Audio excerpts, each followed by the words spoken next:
Hi mga B!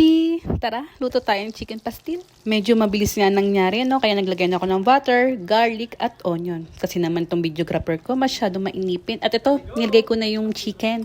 Breast chicken nga pala to. At hindi ko na nga nabidyohan kung paano ko pinakuluan yung chicken breast. Malamang, pinakuluan natin, pinalambot para mahimay ko diba ng ganyan kaninipis. At syempre, niligyan ko na yung pangpalasa natin. Niligyan ko ng paminta, paprika at asin. At hinalo-halo ko hanggang ma-absorb ng chicken natin yung pampalasa, di ba?